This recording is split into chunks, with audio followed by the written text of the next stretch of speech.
এই টিপস জানলে আপনারাও বানাতে পারবেন বাজারের মতো অসংখ্য লেয়ারযুক্ত সেই ছেঁড়া পরোটা। আসসালামু আলাইকুম প্রিয় দর্শক, আজ শেয়ার করব একেবারে খাস্তা আর অসংখ্য লেয়ারযুক্ত ছেঁড়া পরোটা, যেটা খাবার জন্য আমরা রেস্টুরেন্টে গিয়ে থাকি। আজকে সেই রেসিপিটাই বানাবো আর খুবই সহজ পদ্ধতিতে, তাই ভিডিওটি স্কিপ না করে দেখতে থাকুন। এখানে 400 গ্রাম ময়দা নিয়েছি আর ময়দাতে একটু লবণ মিশিয়ে নিলাম। তারপরে 1 টেবিল চামচের মতো সাদা তেল দিয়ে ময়দাতে মেখে নিলাম। মনে রাখবেন ময়দাতে বেশি তেল দেবেন না, তো 1 চামচ দিলেও চলবে। আর ভালো করে মেখে নেবার পর একটু মুঠো মুঠো করে দেখবেন এটা মুঠো হচ্ছে কিনা।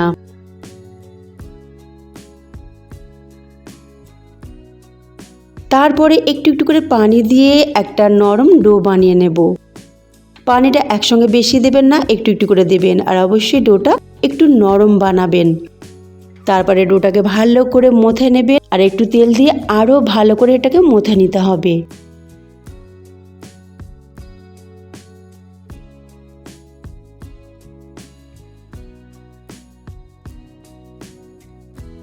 তেল দিয়ে মথে নেবার পর এটাকে ভালো করে গোল করে নেব এইভাবে।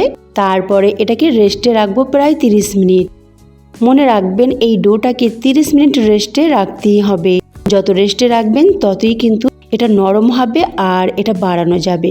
তো এদিকে আমি 4টে লেচি কেটে নিয়েছিলাম ওই ডো থেকে। তারপরে একটা লেচিকে ময়দা ছড়িয়ে বড় করে বেলে নিয়েছিলাম। তারপরে তার উপরে আমি তেল মেখে নিলাম আর তারপরে হাতের সাহায্যে এটাকে বাড়িয়ে নিলাম। এইভাবে যতটা বাড়াতে পারবেন বাড়িয়ে নেবেন।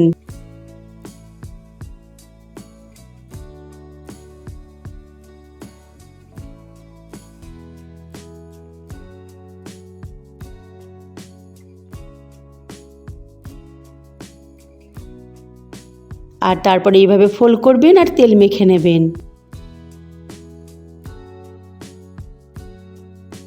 এইভাবে ফোল্ড করতে করতে তেল মাখবেন। আর আমি এইভাবে চৌকো করে ফোল্ড করে নিলাম আর এটাকে গোল করলাম না। এবার এটাকে আমি বেলে নেব, আর এই বেলে নেওয়াটা আমি একটু পাতলা করেই নেব। এইভাবে পাতলা করে বেলে নিচ্ছি।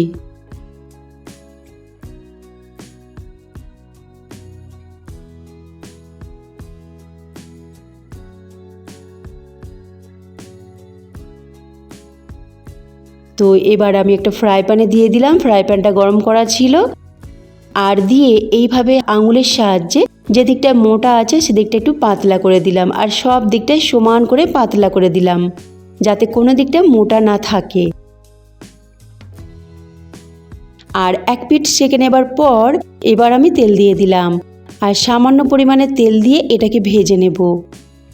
মনে রাখবেন এই পরোটা ভাজার সময় গ্যাসের ফ্লেমটা কিন্তু জোর রাখবেন আর জোর আঁচে পরোটাটি ভেজে নেবেন। কখনোই কম আঁচ বা মাঝারি আঁচ করবেন না, তা না হলে পরোটা শক্ত হয়ে যাবে। আর পরোটা শক্ত হয়ে গেলে তার লেয়ারগুলো বোঝা যাবে না আর পরোটা খেতেও ভালো লাগবে না। এবার দেখুন 2 পিঠ খুব সুন্দর একটা কালার এসে গেছে আর উপর থেকে একেবারে একটা মচমচে ক্রিস্পিনেস ভাবও এসে গেছে। এবার আমি একটা কাঠের খুন্তি আর একটা স্প্যাচুলা নিয়েছি আর এইভাবে 4-5 বার চেপে চেপে এটাকে ছিঁড়ে ছিঁড়ে নিচ্ছি। এইভাবে ফ্রাই প্যানে থাকা অবস্থায় তৈরি করে নেবেন, তাতে কি হবে লেয়ারটাও খুলে যাবে আর এটা ছিঁড়ে ছিঁড়েও যাবে। তো আলহামদুলিল্লাহ আমার ছেঁড়া পরোটা একেবারে রেডি। খেতে মাশাআল্লাহ খুবই মজার হয়েছিল। অবশ্যই একবার হলেও ট্রাই করবেন আর আমাকে কমেন্ট করে জানাবেন কেমন লেগেছে। আল্লাহ হাফিজ।